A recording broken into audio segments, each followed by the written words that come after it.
ఇర్మీయా గ్రంథము 4వ అధ్యాయము 3వ వచనం.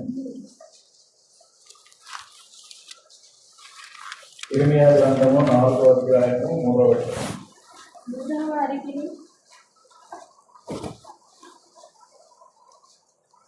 నంబర్ 4వ అధ్యాయము 3వ వచనం. యూదా వారికిని యెరూషలేము నివాసులకును యెహోవా ఇలాగూ సెలవిస్తున్నాడు, ముళ్ళ పొదలలో విత్తనములు చల్లగా మీ బీడు పొలములను దున్నుడి. ముళ్ళ పొదలలో విత్తనాలు చల్లితే ఏమవుతుంది? ఏమైనా ఉపయోగం ఉంటుందా? ఏం ఉపయోగం. కాబట్టి దేవుడు అంటున్నాడు, బీడు భూములను దున్నుడి. పాడైపోయినటువంటి ఈ హృదయం, ఆ బీడు భూమిగా ఉన్నటువంటి మన హృదయాలంతా మనము దున్నాలంట. దున్నినప్పుడే ఆ వాక్యం అనేది ఫలిస్తుంది. ఓకే, కాబట్టి ఈ బీడు భూమిని ఖచ్చితంగా దున్నాలి. బాప్టిజం తీసుకున్నప్పుడు నేను ఒకరోజు దున్నేయాలి అంటే కుదరదు. ఓకే, ఒకరోజు దున్నితే సరిపోయిందా? రైతులు మీకు చాలా మంది తెలిసే ఉంటుంది, పొలాన్ని ఎప్పుడెప్పుడు దున్నుతారు? ప్రతి సంవత్సరం లేదా పంటను బట్టి ప్రతి 6 నెలలకు ఒకసారి పంట మారుస్తున్నప్పుడు ఖచ్చితంగా దున్నుతూనే ఉంటారు. ఒకరోజు దున్నేమో, బాప్టిజం తీసుకున్నాము, ఇంకా చాలులే అని అంటే చాలా భయంకరమైన డేంజర్ పొజిషన్లో మనం ఉన్నట్టు గుర్తు. అట్లా కాదు, ఎప్పటికప్పుడు దీన్ని దున్నుతూనే ఉండాలి. దున్నుతూ ఉండాలి, వాక్యం గుర్తుకుంటూ ఉండాలి. మనకు మనమే బైబిల్లో కొత్త నిబంధనలో ఒక మాట ఉంటుంది. పౌలు తిమోతికి రాస్తా అంటాడు, దైవభక్తి విషయంలో నీకు నీవే సాధకం చేసుకోమంటాడు. సాధకం అంటే ఏంటది తెలుసు కదా? నీకు నువ్వే చేసుకోవాలి అదనమాట. కాబట్టి వాక్యం అనే విత్తనము మనము ఒక మంచి నేలన పడిన విత్తనము లాగా మనం దాన్ని వేసినప్పుడు ఖచ్చితంగా ఫలిస్తుంది. ఓకే, దానికి ముందు ఈ బీడు భూమిని నువ్వు దున్నాలి. ప్రతిరోజు కూడా మనం దున్నుకోవాలి. హోషేయ గ్రంథంలో ఇదే మాట ఉంటుంది, ఒకసారి చూడండి. హోషేయ గ్రంథం, హోషేయ 10వ అధ్యాయం 12వ వచనం.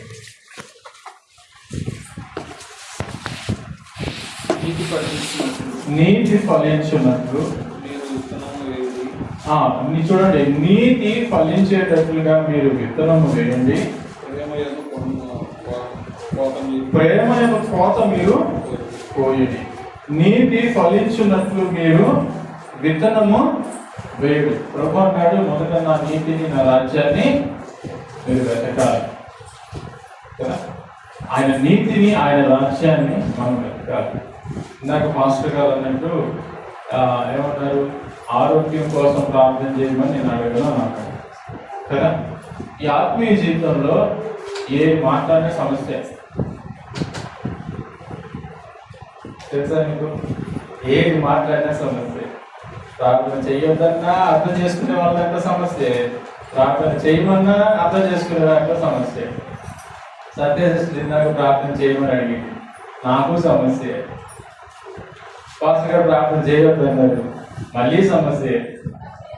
అంటే మీకు అర్థమైందని చెప్తున్నాను. అట్లా ఆత్మీయ జీవితంలో ఏంటంటే ఎవరి స్థానాల్లో, నేను ప్రతిసారి వచ్చినప్పుడల్లా చెప్తానే ఉన్నా, ఎవరి స్థానాల్లో మన విశ్వాసం ఉన్నప్పుడు ఆయా మాటల ప్రకారం మనం మాట్లాడుతూ ఉంటాం. ఓకే, నిజంగా అట్లాంటి తలంతే నాది కూడా. పాస్టర్ గారు చెప్పిన తలంతే తెలియదా దేవుడికి? అన్ని తెలుసు కదా దేవుడికి. ప్రార్థన చేసే ముందు ప్రభు ఏమాట తెలుసా? మత్తయి సువార్తలో 6వ అధ్యాయంలో ఏమంటే తెలుసా? అసలు మీకు ఏమేమి కావాలో అన్ని తెలుసు దేవుడికి. కాబట్టి మీరు ఇలాగ ప్రార్థన చేయండి. ఏంటి? పరలోకమందున్న మా తండ్రి, మా తండ్రి అంటున్నామని అంటే మనం అక్కడ ఆలోచించాలి. నీ నామం పరిశుద్ధపరచబడును గాక. ఎట్లా పరిశుద్ధపరచబడుతుంది ఆయన నామము? అది మన ద్వారానే ప్రారంభం కావాలి. పలకడం మాత్రమే కాదు, ఆ పదాల ప్రకారం మనం జీవించాలి. కాబట్టి దేవుడికి అన్నీ తెలుసు. కాబట్టి ఒక్కొక్కరు విశ్వాసం ఏంటంటే, నా దేవునికి అన్నీ తెలుసు కదా, నేను ఆయన మరుగై ఉండలేదు కదా, అడిగితేనే ఇచ్చేవాడా? మీరు చెడ్డవారై ఉండి కూడా మీ పిల్లలకు మంచి ఈవుల్ని తెలుసు కదా ఇస్తాం కదా. మనం చెడ్డలు అయినప్పటికీ కూడా, కానీ మన పరలోకపు తండ్రి మంచివాడు కదా, ఎంత మంచివాడు. ఆ మంచితనాన్ని వివరించాలంటే అది కూడా మనకు చేత కాదు. అంత మంచివాడు నీకెందుకు ఇబ్బంది చేస్తాడు, నీకెందుకు హాని చేస్తాడు, నీకెందుకు కష్టాలు వచ్చేటట్లుగా అనుమతిస్తాడు, నీకెందుకు శ్రమలు అనుమతిస్తాడు? ఎందుకు తెలుసా? నువ్వు నేర్చుకోవడానికి. అందరితో ఒక్కొక్క సమస్య ఉండొచ్చు, అనేక రకాల సమస్యలు మన జీవితంలో ఉండొచ్చు. అన్నిటి ద్వారా కూడా దేవుడు నేర్పించడానికి. శ్రమలు లేకపోతే మనం త్రోవదలిపోతామన్నమాట దేవుడి నుంచి.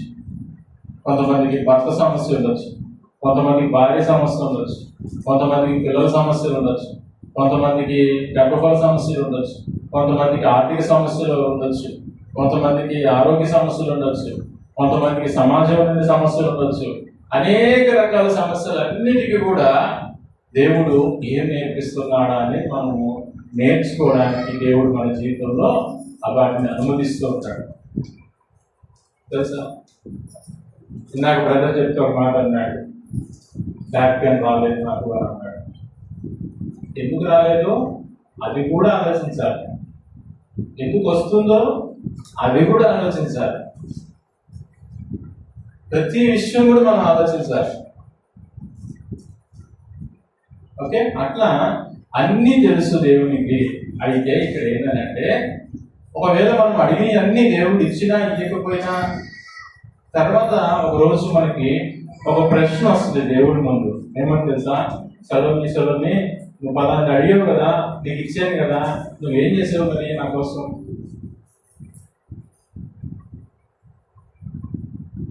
రమ్య పలాంటి అడిగావు కదా, నేను నీకు సహాయం చేశాను కదా, నన్ను గోజాడావు కదా, నేను నీకు ఇచ్చాను కదా, నువ్వేం చేసావు నా కోసం? దేవుడు అడిగే ప్రశ్న. దేవుడు అంటాడు, ఆయన 1000 ప్రశ్నలు వేస్తానంట, మనం ఒక్కదానికి కూడా సమాధానం చెప్పలేము. 1000 ప్రశ్నలు దేవుడు వేస్తే 1000 కాదు 1,00,000 ప్రశ్నలు వేసినా 1000కే ఒకటి చెప్పలేము మనం. అది మానవుని యొక్క స్థితి. కాబట్టి ప్రతి విషయంలో మనం నేర్చుకోవాలి. ఓకే, నేర్చుకునే వాడిగా ఉందా? అబార్షన్లు ఎందుకు అవుతున్నాయి? నేర్చుకోవాలా. పిల్లలు ఎందుకు పుట్టట్లేదు? నేర్చుకోవాలి. అనారోగ్యాలు ఎందుకు వస్తాయి? ఇవన్నీ కూడా అన్ని సమస్యలు అన్నీ కూడా నేర్చుకోవడం కోసమే. ఓకే, మంచిది. కాబట్టి ఇక్కడ చూడండి, నీతి ఫలించినట్లు మీరు ఏమయ్యారంట? విత్తనము వేయడి, ప్రేమ అయిన స్పోత మీరు ఏం వస్తాం. కొన్ని వచనాలు బైబిల్లోని మంచిగా ఏంటంటే ఇంత పోసుకుంటారు అంటే డబ్బులు పోసుకుంటారు, డబ్బులు సంపాదిస్తారు అనే మాటలు చెప్తున్నారు బయట కదా. దేవుడు ఏమంటున్నాడు? నువ్వు నీతిని విత్తు, అంటే దేవుడి వాక్యాన్ని నువ్వు యథార్థంగా విత్తు, నువ్వు ప్రేమ అనే పంటను వస్తావు. ఎంత డబ్బు ఉన్నా సరే ఒక వ్యక్తి నుంచి మన దగ్గర ప్రేమ దొరకలేదు అనుకో, ఎట్లా ఉంటుంది? ఏమైనా ఉపయోగమా? ఏం ఉపయోగం? ప్రేమ చాలా ప్రాముఖ్యమైనది. ప్రేమ లేని నీకు ఒకటి తెలుసా, మనం ఈ రకంగా సంఘంలో ఉన్నామన్నా, లేదా మన కుటుంబాలలో మనం కొట్టుకొని గుద్దుకొని పిల్లలతోటి భార్యాభర్తలతో ఉన్నా, ఎందుకు ఈ విధంగా ఉన్నాము తెలుసా? ఎంతో కొద్ది ప్రేమ మనలో ఉంది కాబట్టి ఉండగలుగుతున్నాం. కొద్ది గొప్ప ఎంతో 1% అనుకున్నాం. తప్పక ఇక కాదు, ఈ మనిషి జీవితం ఇంతే కదా అన్నట్టుగా. అదే 100% ప్రేమ ఉంటే ఆ కుటుంబం ఎట్లా ఉంటుంది ఆలోచించారా? నా దగ్గర ఫోన్లో ఒక ఫోటో ఉండేది. తల్లిదండ్రులు కుటుంబం ఉంటుంది, చాలా మంది పిల్లలు ఉంటారు. సుమారు కోళ్ళు, కుక్కలు, పిల్లి అన్నీ ఉంటాయి ఇంట్లో. వర్షం పడతా ఉంటుంది, అందరూ ఒక మంచం మీద పనుకొని ఉంటారు. పైనుంచి వర్షం పడతా ఉంటుంది, చిట్టు నీళ్ళు కడుతూ ఉంది. ఆ కోడి, పిల్లి అన్ని, కుక్క, పిల్లలు, తల్లిదండ్రులు అందరూ ఒకటే మంచం మీద పనుకొని ఉంటారు. ఏం అర్థమవుతుంది దాంట్లో అంటే పడుకున్న వాళ్ళందరి ముఖాలలో కూడా నవ్వు. అంత పేదరికం ఉన్నా, పనుకోవడానికి చోటు లేకపోయినా, ఉండడానికి ఇల్లు లేకపోయినా, అన్ని కలిసి ఒక దగ్గర ఇట్లా ఇట్లా ఆ దగ్గర పనుకున్నారంటే వాళ్ళ ముఖాలలో చిరునవ్వు. ఒక ఫోటో ద్వారాగా ఎంతో మెసేజ్ ఉంది. అట్లాగా ఆ ప్రేమ అనేది మనకు చాలా అవసరం. దాన్ని మనం పోయాలి. వస్తున్నామా లేదా? యెహోవాను వెతుకుట యెహోవాను వెతుకుటకు ఇదే సమయం కనుక ఆయన ప్రత్యక్షమై మీ మీద నీతి వర్షం కురిపించినట్లు. యెహోవాను వెతకడానికి ఇది మంచి సమయం. ఇంకొన్ని రోజులు పోతే దేవుడిని వెతకడము మన వల్ల కాదు. అప్పుడు ఏమవుతుంది తెలుసా? చచ్చిపోవాలని ఆశపడతారు. ప్రకటన గ్రంథంలో మాట ఉంది, కొంతమంది చావాలని ఇష్టపడతారంట. మరణము వారి యొద్ద నుండి పారిపోవునని మాట. కాబట్టి యెహోవాను వెతకడం మంచి సమయం ఇది. ఆయన కృప అపరిమితంగా ఉందని అంటాడు రోమన్ రాసిన పత్రికలో. అది మన ఇష్టం. ఎంత వెతికితే ఆయన కృప నీకు అంత దొరుకుతుంది.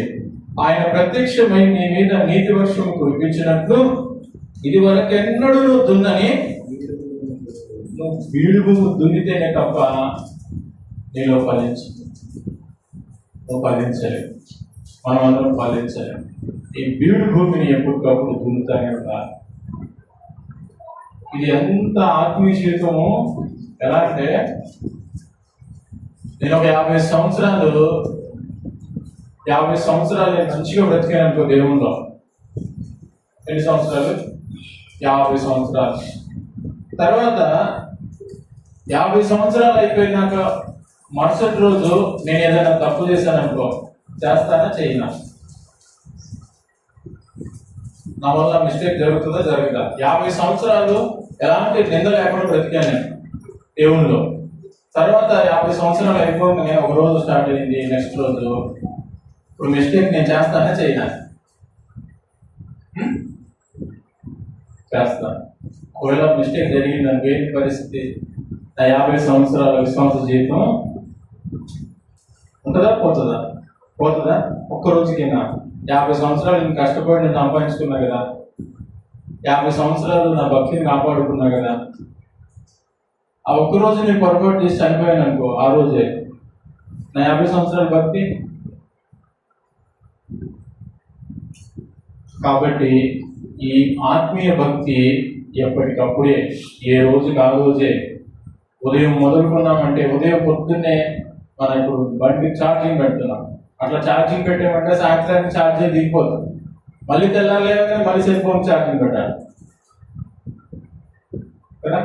అట్లా ఆత్మీయ భక్తి కూడా ఎప్పటికప్పుడు దున్నుకుంటానే ఉండాలి. ఆ వాక్యం అనే విత్తనం మనం ఆ భూమిలో నాటుకుంటూనే ఉండాలి. మనం ఫలించేవాడిగా ఉండాలి. ఓకే, మంచిది. మరి కొన్ని విషయాలు నేను మీకు చెప్పిన తర్వాత వాక్యంలోకి చెప్తాను. ఓకే, ఇప్పుడు మీ ముందు ఒక చిన్న ప్రశ్న పెడతాను. కోపము, జాగ్రత్త వినండి. కోపము, అహంకారము, గర్వము, తాగుడు, ఒకవేళ ఈ 3 అనుకుందాం. కోపము, అహంకారము, గర్వము. ఓకే, ఇటుపక్క వచ్చేసి తాగుడు, సిగరెట్లు, ఇంకేదైనా ఒక తప్పుపోయిన అనుకోండి, విచారమే అనుకున్నాం ఎవరైనా కానీ.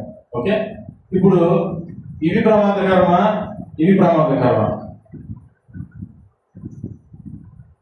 కోపము, అహంకారము, గర్వము, స్వార్థము, ఇట్లాంటివి ఈ ప్రమాదకరమా? తాగుడు, ఇంకా సిగరెట్ తాగటం కానీ, మందు తాగటం కానీ, ఇంకా ఇంకేదైనా కూడా పాపాలు కంటికి కనిపించేవి, ఇవి కూడా ప్రమాదకరమే. అతి ముఖ్యమైన ప్రమాదకరం ఏది?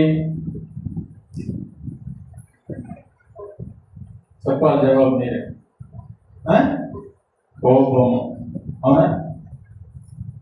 అట్లా అని తాగుడు తప్పు కాదని చెప్పి మరి తాగడం మొదలు పెట్టారు. అట్లా కాదు. ఓకే, ఇవేమో మనకు కంటికి కనిపిస్తున్నాయి. ఈ తప్పు అని చెప్పి మనం అనుకుంటున్నాం. వీటికంటే ప్రమాదకరమైన ఏంటంటే మనలో ఉన్న గర్వము, అహంకారము, కోపము, స్వార్థము, కుళ్ళు, కుతంత్రాలు. ఇవి కంటికి కనిపిస్తాయా? ఇవి కంటికి కనిపించవు. ఇదేమో కంటికి కనిపిస్తున్నాయి. ఇదేమో ప్రమాదకరం మనం అనుకుంటాం. దేవుడి దృష్టిలో ఏం తెలుసా, ఇది చాలా ప్రమాదకరం.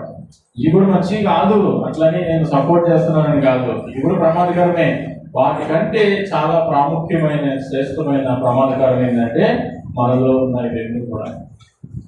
కాబట్టి అవన్నీ మనము తొలగించుకోవాలి. బీడు భూమిని దున్నాలంటే దాని అర్థం అదే.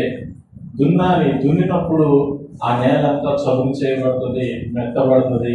అప్పుడు మంచి నేల పడిన విత్తనం వలె ఆ వాక్యము మనలో ఫలిస్తుంది. ఓకే, సరే, మంచిది. కొన్ని వచనాలు మనం చూద్దాం ఇప్పుడు. ఇంకా మీకా గ్రంథం 1వ అధ్యాయము 2 నుండి 4 వచనాలు చదువుతున్నాం.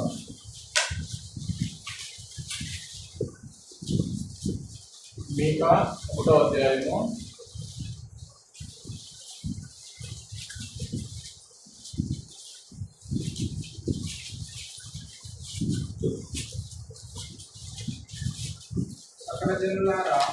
1వ అధ్యాయము 2వ వచనం నుంచి 4వ వచనం. Page number 764. సకల జనులారా ఆలకించుడి. భూమి ప్రభువే మాట్లాడుతున్నారు, చూడండి ఇక్కడ. సకల జనులారా ఆలకించుడి. భూమి నీవును నీలో ఉన్న సమస్తమును, భూమి నీవును నీలో ఉన్న సమస్తమును చెవియొగ్గి వినుడు. ఎవరినెవరు వినమంటాడు ఇక్కడ దేవుడు? సకల ప్రజలను, భూమిని, భూమిలో ఉన్న సమస్తాన్ని మీరు చెవియొగ్గి వినండి అంటున్నాడు. ఏమని? ప్రభువు యెహోవా మీ మీద. భూమి ఉంటుంది అంటారా? భూమి ఉంటుందా? ఆకాశం ఉంటుందా? మన దృష్టికి అదే మేము అనుకుంటాం. మనం దేవుడి దృష్టిలో అన్నీ వింటున్నాయి, సమస్తమును అన్ని వింటున్నాయి. చెవియొగ్గి వినుడు. ప్రభువు యెహోవా మీ మీద సాక్ష్యము పలకబోచున్నాడు. పరిశుద్ధాలయములో నుండి ప్రభువు మీ మీద సాక్ష్యము పలకబోచున్నాడు.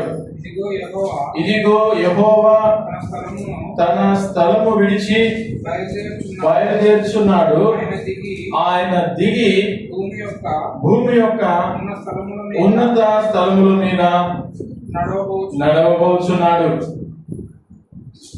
ఆయన నడవగా అగ్నికి మైనము కలుగునట్లు పర్వతములు కరిగిపోవును, లోయలు విడిపోవును, వాటము మీద పోసిన నీరు పారునట్లు అవి కరిగి పారు. ఎవరెవరు చెప్తున్నాడు? ప్రజలకును భూమికి, అందులో ఉన్న సమస్తానికి దేవుడు చెప్తున్న మాట ఏం తెలుసా? అక్కడ ఒక మాట ఉంది, పరిశుద్ధాలయంలో నుండి ప్రభు మీ మీద సాక్ష్యం పలుకుతున్నాడు. ఏంటి నా సాక్ష్యం అంటే, ఇదిగో యెహోవా తన స్థలమును విడిచి బయలుదేరుచున్నాడు. అర్థం చేసుకోండి ఆ మాటలో భావం. తన స్థలమును, పరిశుద్ధ స్థలాన్ని, పరలోకాన్ని విడిచి బయలుదేరుతూ ఉన్నాడట. ఆయన దిగి భూమి యొక్క ఉన్నత స్థలముల మీద నడవబోచున్నాడు. ఆయన నడవగా అగ్నికి మైనము కలుగునట్లు పర్వతములు కరిగిపోతాయి, లోయలు విడిపోవును, వాటర్ మీద పోసిన నీరు పారునట్లు అవి కరిగి పారును. ఆ విధంగా దేవుడు భూమి మీదకి రాబోతున్నాడని చెప్పేసి మరి మీకా గ్రంథంలో ఈ వచనాలను మనం చూస్తున్నాం. తర్వాత జకరియా గ్రంథము 2వ అధ్యాయము 10 నుంచి 13 వచనాలు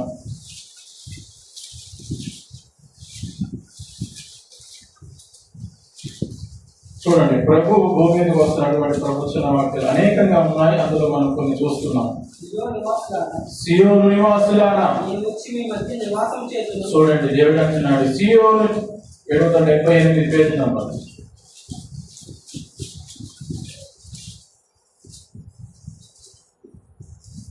సియోను నివాసులారా, నేను వచ్చి మీ మధ్య నివాసము చేతును, సంతోషముగా నుండి పాటలు పాడండి.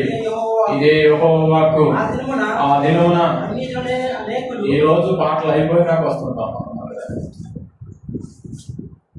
దేవుడే దిగి మన కోసం వస్తే, భూమి మీద ఉండడానికి వస్తే, ఆయన సన్నిధిలో ఉత్సహించి మనం సంతోషించి ఆయన స్తుతించి పాటలు పాడి ఆయన ఘనపరచాలి. ఆయన చేసిన మేలుని కృతజ్ఞతగా హృదయపూర్వకంగా నిజంగా ఆరాధనలో పాట కానీ, చిన్న పిల్లలు పాడిన పాటల్లో కానీ ఒక్కొక్క పదం మనం ఆస్వాదిస్తూ వినాలి. నువ్వు చప్పట్లు కొట్టకపోయినా సరే ఆ మాటకు అర్థమైంది, అందులో లీనమైపోవాలి. మనుషులకు దేవదూతలకు లేనటువంటి రక్తం అనేది పాడారు. గుర్తుందా మీకు ఎవరికైనా? పిల్లలు పాడిన పాటలో గుర్తుందా? మనుషులకు దేవదూతలకు లేనటువంటి రక్తం యేసు ప్రభువుకు ఉందని మాట్లాడారు, పాట పాడారు. నాకు డౌట్ వచ్చింది, దేవదూతలకు రక్తం ఉంటుందా ఉండదా? మీరు ఆలోచించండి. ఓకే, ఇది మీకు హోంవర్క్. చూడండి, అట్లా హృదయపూర్వకంగా మనం ఆస్వాదించి, ఇంకో మాట చెప్తున్నా. ఇందాక సార్ మీకు బైబిల్ కోర్స్ వాడాడు, చిన్నపిల్లడే తీసుకుంటున్నాను, తప్పుగా అనుకోవద్దు మీ కుటుంబ సభ్యులు. ఓకే, ఇంట్లో పొద్దున అడిగి వచ్చాడు, ఇంట్లో బయటికి చేసి వచ్చాడు, ఇక్కడికి వచ్చి కోరస్ పాడుతున్నాడు. మనకు తెలియదు ఆ విషయం, నాకు తెలిసింది కరెక్ట్గా రాగా మీకు చెప్తాను. వాక్యం చదవడు సాత్విక, చెప్తా మాట వచ్చి కోరస్ పాడుతున్నాడు. ఒకసారి మనం కూడా ఆలోచన చేద్దాం. ఓకే, మన వ్యక్తిగత జీవితాల్లో, ఆత్మీయ జీవితంలో కూడా మనం ఎట్లా బిహేవ్ చేస్తున్నాం, ఎంతవరకు మన జీవితాల్లో దేవునికి స్థానం ఇస్తున్నాం అనేది చాలా ప్రాముఖ్యమైన విషయం. ఓకే, ఆలోచన కలిగి ఉన్నాం. చూడండి, ఆ పాటలు పాడే విషయంలో మనం చూడండి, యెహోవాకు ఆ దినమున అన్యజనులు అనేకులు యెహోవాను హత్తుకొని నాకు జనులవుతారు. దేవుణ్ణి హత్తుకొని నాకు జనులవుతారని అక్కడ ఇద్దరు కనిపిస్తున్నారు. యెహోవా అని ఒక ఆయన, నాకు అని ఒక ఆయన. యెహోవా అంటే తండ్రి అయిన దేవుడు, నాకు అంటే కుమారుడైన క్రీస్తు. యెహోవాను హత్తుకొని నాకు జనులవుతారు. నేను మీ మధ్య నివాసము చేతును. అప్పుడు యెహోవా నిజంగా ప్రభు మన మధ్యలో నివాసం చేస్తున్నాడా? మీకు ఆ నమ్మకం ఉందా? ఉందా? మన మధ్యలో ఉన్నాడా? మనలో ఉన్నాడా? మనం ఎక్కడికి వెళ్ళినా ఉన్నాడా?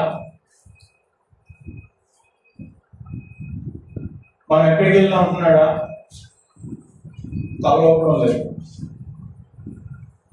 ఇదే మనకు కావాల్సింది. ముందు దేవుడిని నమ్మడం అంటే ఏంటి తెలుసా?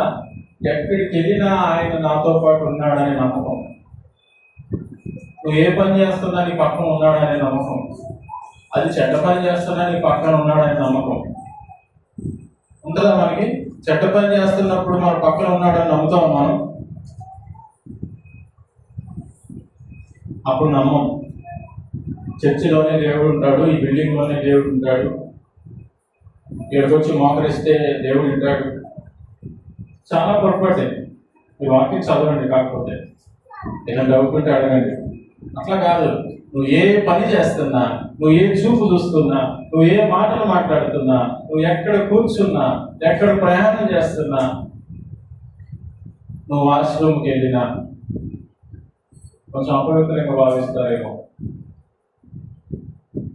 మొన్న వ్యక్తి అంటున్నాడు, అన్న నువ్వు చెప్పింది నిజమేనా, వాష్రూమ్లో కూడా ఎక్కువ ఆలోచనలు వస్తున్నాయి అన్న దేవుడి గురించి అని అంటున్నాడు. ఎవరు? గగనసింహ.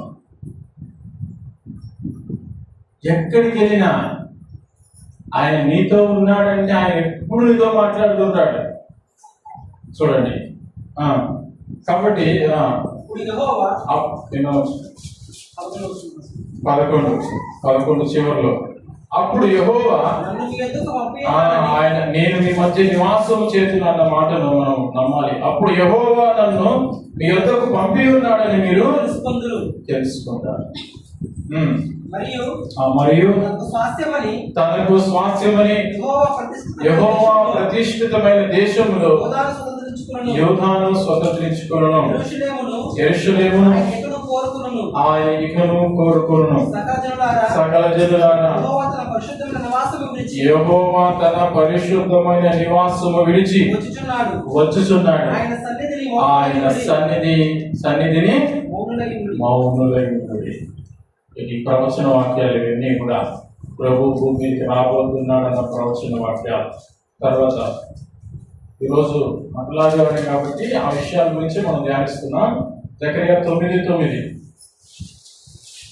సియోను నివాసులారా బహుగా సంతోషించుడి. నీ రాజు నీతిపరుడును రక్షణ గలవాడును దీనుడునై గాడిద పిల్లను ఎక్కి నీ వద్దకు వస్తున్నాడు. ఎఫ్రాయిములో రథములుండకుండా నేను చేస్తాను. యెరూషలేములో గుర్రములు లేకుండా చేస్తాను. యుద్ధపు విల్లు లేకుండా పోవును. నీ రాజు సమాధాన వార్త అన్ని జనులకు తెలియజేయును.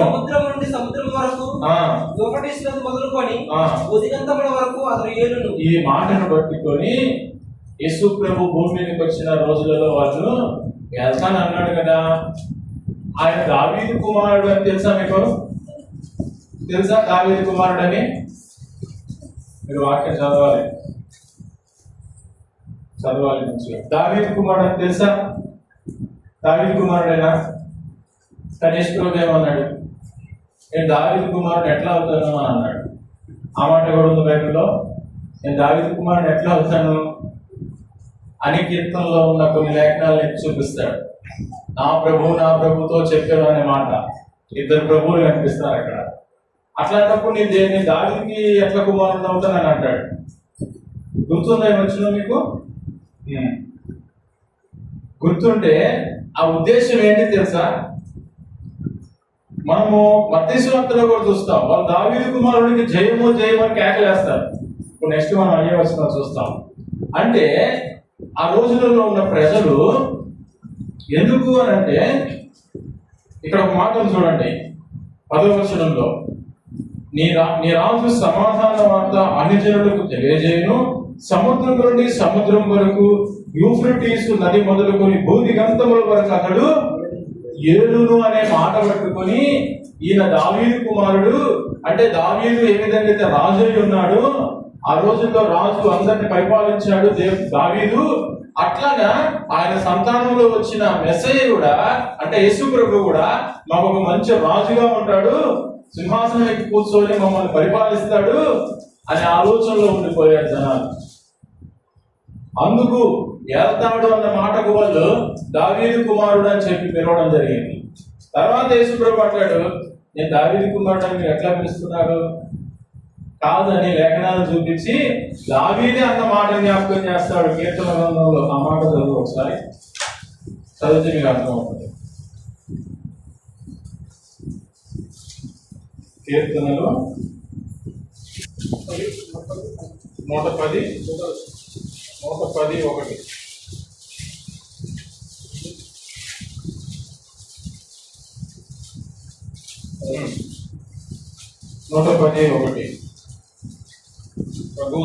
ప్రభు నా ప్రభుతో సెలవిచ్చు. పైన చూడండి 110 దావీదు రాసిన కీర్తన. దావీదు కీర్తన. దావీదే స్వయంగా అంటున్నాడు ఏమని? ప్రభు నా ప్రభుతో సెలవిచ్చిన వాక్కు. అంటే ఇద్దరు ప్రభువులు కనిపిస్తున్నారు అక్కడ. మరి దావీదు ఎవరి గురించి మాట్లాడుతున్నాడు అని మత్తయి సువార్తలో యేసు ప్రభు ప్రశ్నిస్తాడు. కాబట్టి నేను దేవుడి కుమారుడు అని చెప్పుకుంటాడు అన్నమాట. ఓకే, ప్రజలు ఏమనుకున్నారంటే దావీదు లాగా ఈయన కూడా రాజ్య పరిపాలన చేస్తాడనే ఆలోచనలో ఉండేది. అందుకు వాళ్ళు జైలు పెట్టాడు. తర్వాత ఆయన శిలువ మరణం పోయేసరికి వీళ్ళందరూ పరారైపోయారు, తప్పించుకున్నారు. అదేంటి రాజు అంటే ఇట్లుండాలి కదా, అట్లుండాలి కదా, ఇదేంటి గాడి మీద ఎక్కి వస్తున్నాడు, గాడి మీద ఎక్కువ వస్తున్నాడు ఏంటి? ఈరోజు నిజంగా ఒక గాడిని తీసుకొచ్చి నిజంగా ఎక్కడ ఎవరైనా చెప్తాం మనం. ఎందుకు ఎక్కలేము మనం? ఎందుకు ఎక్కలేము? ఏదో అవసరం లేదు మన ఆత్మీయ జీవితానికి. నిజంగా గాడిదని తీసుకొచ్చి గాడి మీద ఎక్కువమ్మా అని అంటే, ఎక్కయ్యా అని అంటే, ఎవరైతే ఎక్కడానికి సిద్ధపడతారో వాళ్ళు దేవునికి చాలా ఇష్టలు. వాళ్ళు నమ్మకమైన వాళ్ళు ఎంతో తగ్గింపు కలిగిన జీవితాలు. అమరావతి ఎక్కుతావు గాడి మీద? ఎక్కుతుందా? ప్రదీప్ నువ్వు ఎక్కుతావా గాడి మీద అంటే? ఏ ఉద్దేశంతో ఎక్కుతున్నావు అని కూడా చూస్తాడు ప్రభు.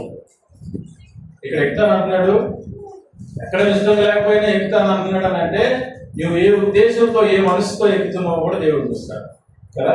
అట్లా మన రాజు, ఈ రాజు గాడిద మీద ఎక్కి నీ యొక్కకు వస్తూ ఉన్నాడు. చూడండి కొన్ని వచనాలు మనం చూద్దాం. మత్తయి సువార్త 21:13. 4 సువార్తలలో ఉదయం నేను ధ్యానిస్తున్నప్పుడు 4 సువార్తలలో ఈ విషయం గురించి రాయబడ్డది. మత్తయి, మార్కు, లూకా, యోహాను 4 సువార్తలలో మరి ఈ అంశం గురించి ప్రత్యేకంగా దేవుడు రాయించినట్టు చూస్తున్నాం.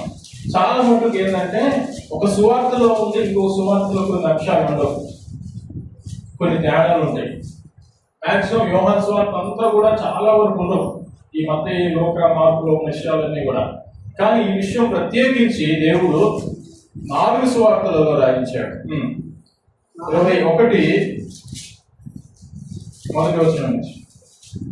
తర్వాత యెరూషలేమును సమీపించి ఒలివ చెట్ల కొండ దగ్గర ఉన్న బెత్ఫగేకు వచ్చినప్పుడు యేసు తన శిష్యులందరిని చూచి ఎదురున్న గ్రామంలో వెళ్ళుడి. శిష్యులు చెప్తున్నాడు, అక్కడికి వెళ్ళగానే కట్టబడిన ఒక గాడిదయు దానితో ఒక గాడిద పిల్లయు మీకు కనబడును.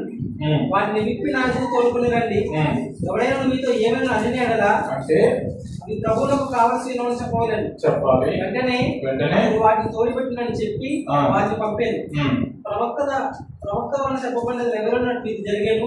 అదేమనగా, ఇదిగో నీ రాజు సాత్వికుడై. ఎవరా ప్రవక్త అంటే? ఇందాక మనం చదువుకున్న జకరియా గ్రంథం 9వ వచనం. ఇదిగో నీ రాజు సాత్వికుడై గాడిదను భారవాహక పశువు పిల్ల అయిన చిన్న గాడిదను ఎక్కి నీ యొద్దకు వచ్చుచున్నాడని సీయోను కుమారుతో చెప్పుడి. ఈ రాజు నీ దగ్గరికి ఎట్లా వస్తున్నాడు? గాడిద మీద సాత్వికుడై తను తగ్గించుకోవడానికి వస్తున్నాడు. ఒక మాట మీకు అర్థమయ్యేటట్టుగా చెప్తాను. దేవుడి దగ్గరికి వెళ్ళాలంటే మనకు ఒకటి దీనత్వం ఉండాలి, తగ్గింపు ఉండాలి. యేసు ప్రభు ఎంత తగ్గించుకున్నాడు చెప్పగలుగుతారా? ఎంత ప్రేమించాడు? ఆయన ఎంత ప్రేమ ఉంది చెప్పగలుగుతామా? ఏం మనం చెప్పలేము కదా. ఆయన చూసి ఆయన వాక్యానుసారంగా మనం ఉన్నప్పుడు ఆయన ఎంత దేవుడే ఉండి ఆయన ఎంత తగ్గించుకున్నాడో నీ జీవితంలో కూడా అంత తగ్గింపు ఉంటే నువ్వు చచ్చిపోయిన తర్వాత పరలోకం వెళ్ళడం గ్యారెంటీ. నీ మనస్సాక్షి నీకు సాక్ష్యం ఇస్తుంది. లేదు నేను తగ్గను అనే ఆలోచన నీకుందా, అది సాతానికి సంబంధించినటువంటి గర్వం. సాతానికి పడినటువంటి శిక్షే మనకు కూడా పడుతుంది. కాబట్టి రెండే, దేవుడిని చేరుకోవాలంటే దీనత్వం చాలా అవసరం. మంచి మనసు, సాత్వికం కలిగిన మనసు. మరి ఆ దేవుడే గాడిద మీద ఎక్కితే మనం ఎక్కలేనటువంటి పరిస్థితి.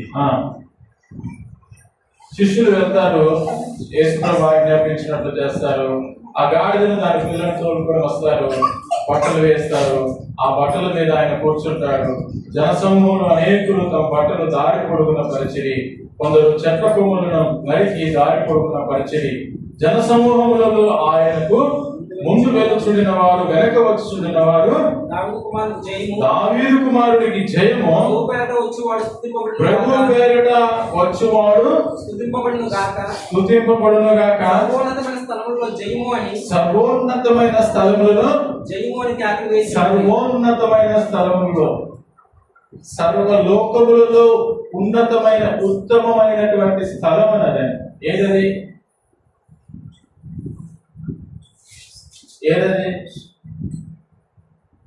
సర్వ సృష్టిలో, విశ్వవ్యాప్తి అంతటిలో కూడా ఉత్తమమైనటువంటి స్థలం ఏదది?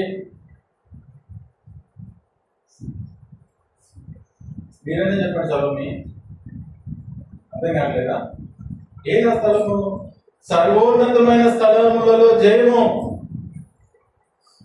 దేవుని యొక్క పరలోక రాజ్యం, దేవుడు ఉండే స్థానం, ఇక్కడ జయం కలుగుతుంది. దావీదు కుమారునికి జయము. ప్రభు పేరిట వచ్చువాడు, ఆయన నామములోనే ఆయన వస్తున్నాడు, ఆయనే వస్తున్నాడు. స్తుతింపబడును కాక సర్వోన్నతమైన స్థలములలో జయము. అంటే సర్వోన్నతమైన, దాని విడదీయుడు మీకు అర్థమవుతుంది. సర్వములో ఉన్నతమైనటువంటి స్థలం ఏదంటే పరలోకం, దేవుని సన్నిధి అని.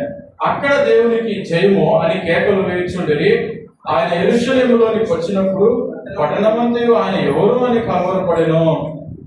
జనసమూహము ఈయన గలిలయ నజరేతు వాడకు ప్రవక్త అయిన యేసు అని చెప్పి, తర్వాత యేసు దేవాలయంలో ప్రవేశించి క్రయ విక్రయములు చేయి వారిని వెళ్ళగొట్టి, రోగులు మార్చు వారి బలల రోగులను వారి పీఠములను పడద్రోసి, నా మందిరము ప్రార్థనా మందిరం అనబడును అని రాయబడి ఉన్నది. అయితే మీరు దాన్ని, ఈ మాట 4 సువార్తలలో ఉంది.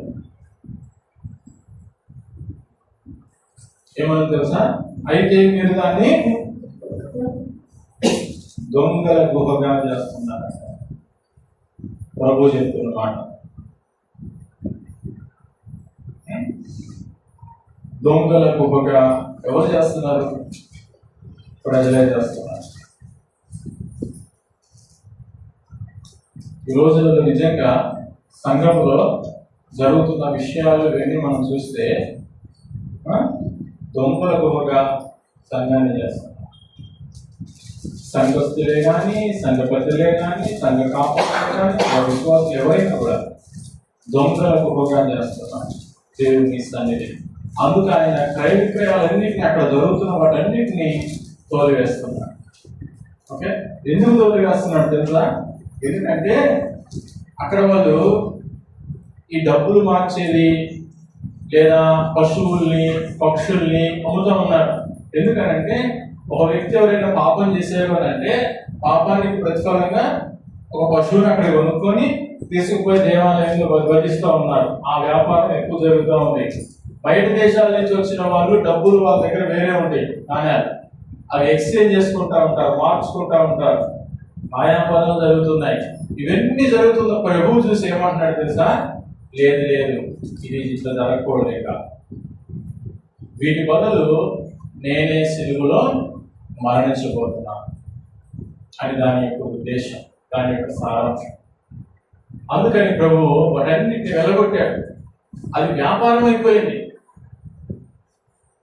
పాపం చేయడం, పశువుని కొనడం, తీసుకుపోయి దేవుని సన్నిధిలో వధించడం, మళ్ళా పోవడం, మళ్ళా పాపాలు చేయడం, ఇది జరుగుతుంది.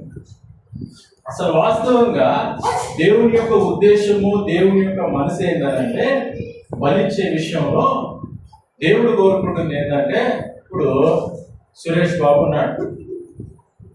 ఓకే,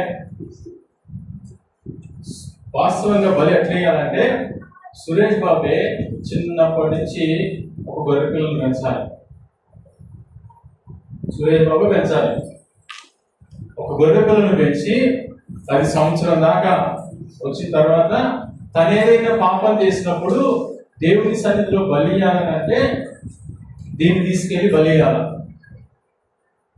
అయితే ఈ సంవత్సర కాలం అంతా కూడా సురేష్ ఏం చేస్తాడంటే దానికి ఎలాంటి మచ్చ ఉండకూడదు, ఎలాంటి డాగు ఉండకూడదు, ఎలాంటి రోగం రాకూడదు, దానికి ఎలాంటి ఏది కూడా శుభ్రంగా మంచిగా నీట్గా ఉండాలన్నమాట. గొర్రెపిల్ల అల్లారు ముద్దుగా దాన్ని పెంచాలి, అంత జాగ్రత్తగా చూసుకోవాలి, మంచిగా కటింగ్ చేయాలి, మంచిగా ఆహారం పెట్టాలి, మంచి పుష్టిగా ఉండేటట్టు చూసుకోవాలి, శ్రేష్టమైనది కొవ్వింది లాగుండాలి.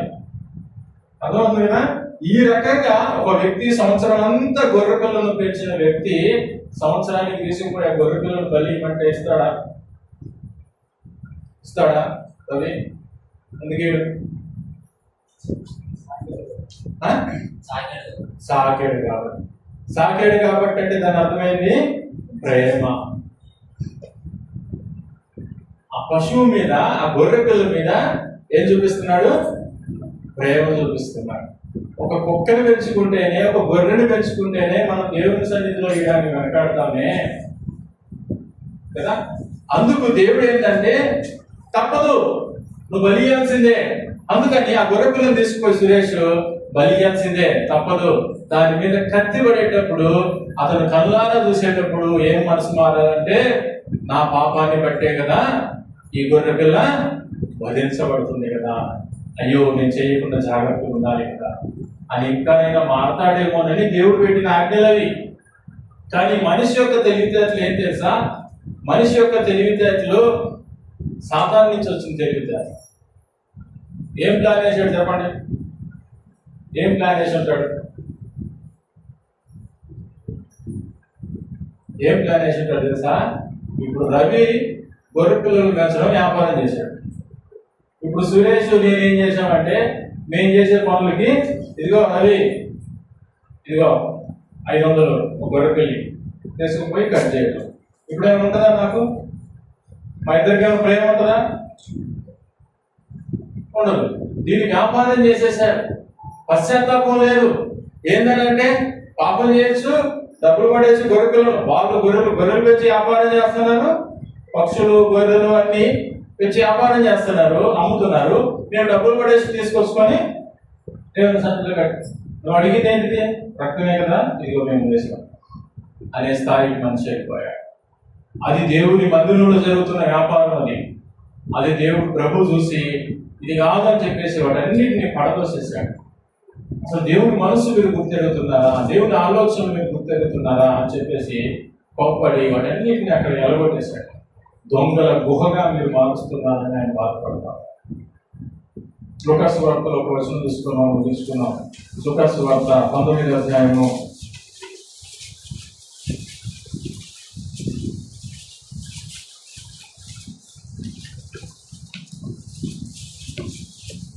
41వ వచనం.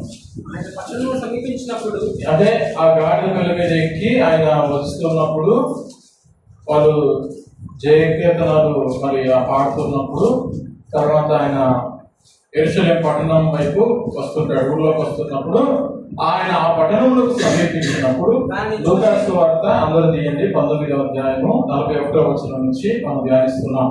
ఆయన ఆ పట్టణంలోకి సమీపించినప్పుడు దానిని చూచి దాని విషయమై ప్రభువు ఏడుస్తూ ఉన్నాడు. ఈరోజు నీ కోసం నా కోసం కూడా ప్రభు ఇంకా ఏడుస్తున్నాడు.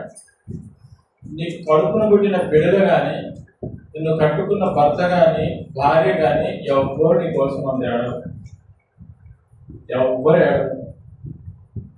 ప్రభు ఇంకా మన కోసమైనా ఏడుస్తూ ఉన్నాడంట. ఆ సమయంలో ఏడవలసింది ఆయన కోసం ఆయన ఏడవాలి. ఎందుకు? సిలువ మరణానికి ఆయన పోబోతున్నాడు. ఆయన తెలిసిపోయింది, దానికి అర్థమైపోయింది. కానీ ఎవరి కోసం ఏడుస్తున్నాడు?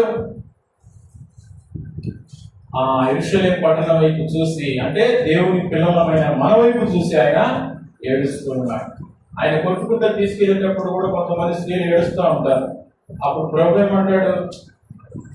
నా కోసం ఏడవద్దు, మీకోసం మీ పిల్లల కోసము ఏడవాలి. ఏడుస్తున్నామా? ఈరోజు మన పిల్లల కోసం ఏడుస్తున్నామా?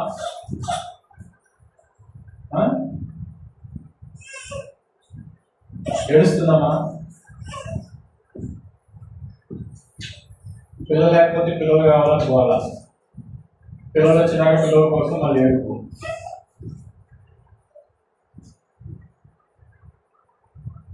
చూడండి,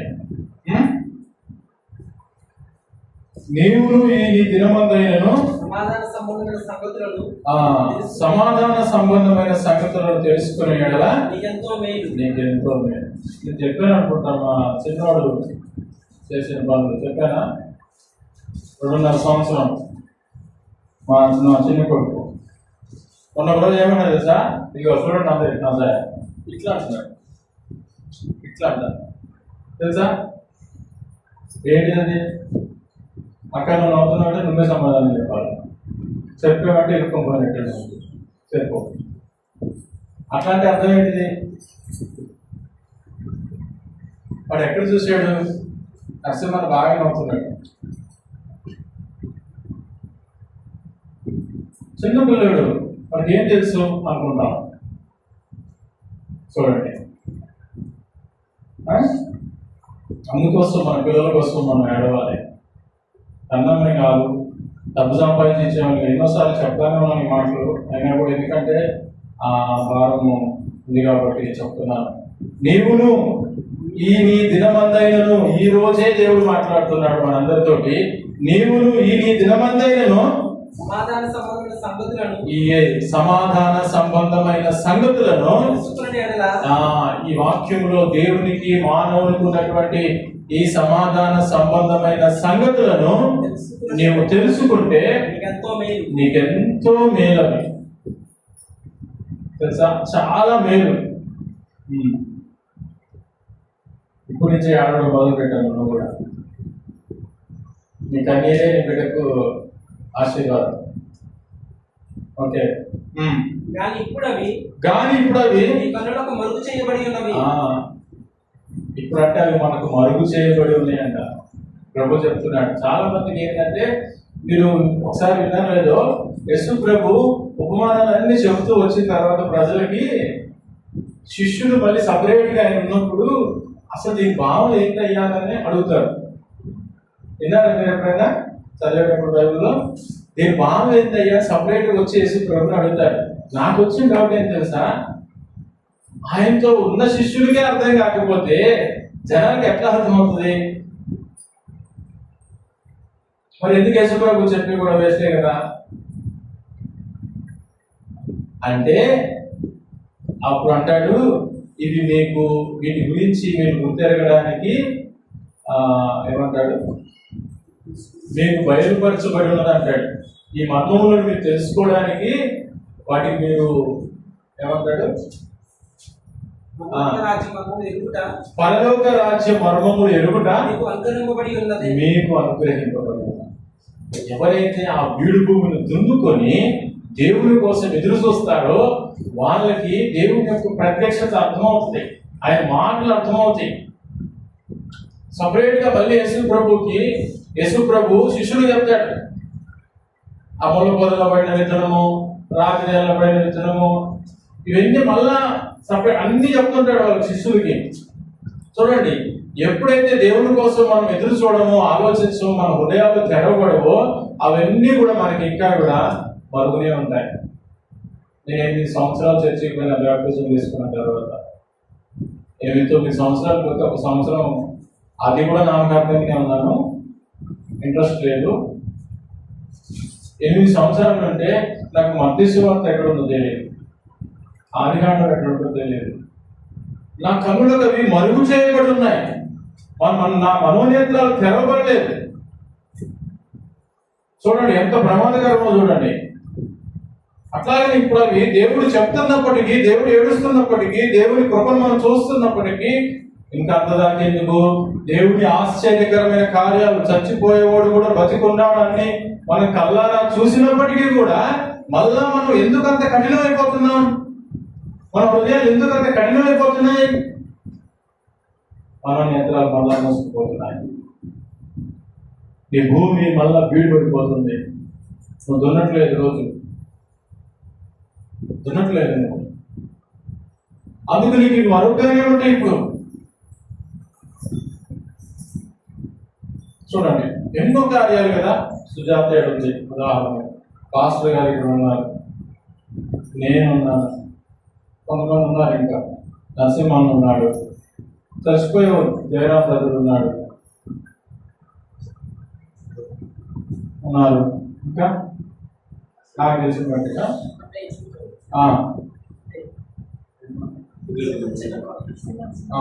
ఓకే. ఇంకా చచ్చిపోయేవాళ్ళం కదా మనం అందరము, బ్రతుకున్నాం కదా. ఒకసారి దిగి చూసుకున్నాం మనకి మనమే. ఎన్ని చూసినప్పటికీ కూడా మనం ఎందుకు ఇంకా ప్రత్యక్షతలోకి ఆయన్ని అంగీకరించడానికి ఎందుకు సందేహిస్తున్నాం? ఇంకా అపనమ్మకం ఎందుకు? ఇంకా మన అపనమ్మకమే మనల్ని మోసం చేస్తుంది. అది మన కన్నులకి మరుగు చేయబడి ఉన్నాయంటే ఈ సంగతులన్నీ కూడా సమాధాన సంబంధమైన సంగతులు.